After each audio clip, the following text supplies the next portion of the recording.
Are you guys ready?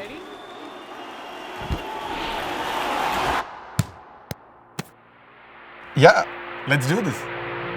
What's your favorite team sport? Cricket, Basketball. volleyball. Football. For us, how do I say it? It's a unique kind of sport. In fact, it's not even considered as a sport by many. Exactly. And that is running an organization. After working with Collabex, we realized it's amazing how running an organization is not considered a team sport. Even though the only way to achieve results, the only way to win is through teams. In our experience, there is a lot of literature and research already available out there based on the growth of an organization. But actually, very few talk about how to make the team better. Take any of the best teams from the world of sports. All of them have three common characteristics. The first one is around the clarity of winning. All great teams know what winning looks like and have clarity on that, whether it's a daily win, a championship, or a season. The second big thing common in all effective teams is that they have an ample amount of practice time. The ratio of their practice to performance time is 9:1, which is a very high ratio of practice time. However, in organizations, it's just the other way around. In businesses, we are always in game time or performance time. There is just no time for practice. Now imagine if any of these teams had less practice time or no clarity on their goals. There would be absolute chaos on the pitch. Similarly, in any organization, these are the places where the ball gets dropped.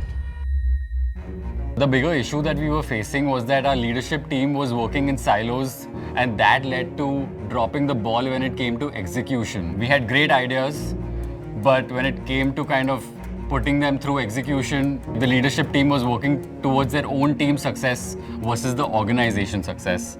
Well, over the last 16 years, we had built a model that can successfully transition the most vulnerable children out of poverty. And we knew that this needs to be now taken to the next 35 million children in India. And how do we make the program that we built over the last 16 years into something that is scale ready was something that we were actively trying to figure out. So at SAF, the culture of family is very, very important.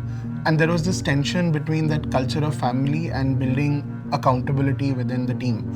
And that was a very big pain point for us. This tension was a very big pain point. While the purpose was really clear, it was about ownership. It showed up in responsiveness to internal and external stakeholders. It showed up in turnaround times not being valued. In the end, it's really about whose heart is on the line when we lose. This brings us to the third point that is common across all high-performing teams. All of these teams have a dugout for coaches and managers who are sitting on the outside and looking at how this game is unfolding. These coaches are the ones who are letting the team know how to attack and adapt to better strategies as the game is changing. Similarly, in organizations, founders are supposed to play that role.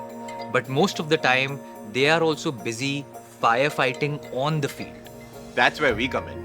At Collabex, what we do is help teams get better at execution by strengthening their inner game. And this inner game does not happen out on the field. It happens in the minds of individuals. We strengthen this inner game in three ways. Number one, clarify what are the most important goals your team must pursue.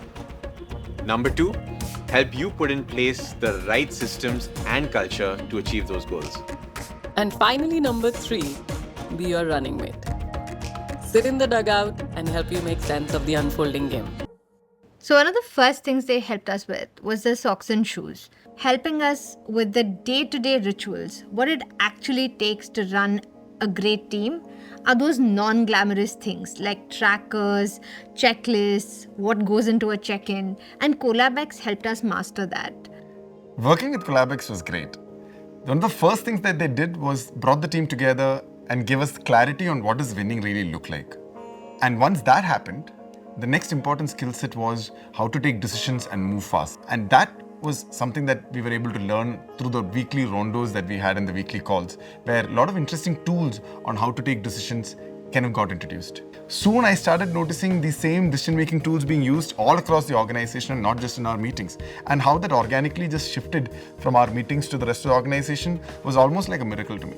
So one of the things that we did during those 6 weeks was prototyping, where 2-3 people worked in teams to solve real life challenges that we faced at work. It was a great way to simulate what it would be like. And that really helped them understand how to work together, coming from different teams, and what kind of problems can come about in executing something like this. I believe that common language is like the cornerstone of culture.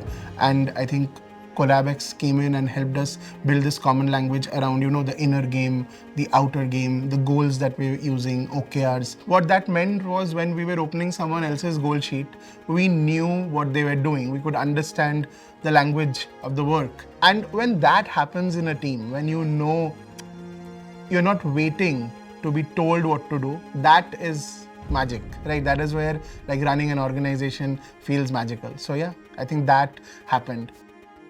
We love our work. Yeah, because every team that we work with brings in their own unique challenges. And for us, there's no greater joy than seeing teams overcome their hurdles and achieve their goal.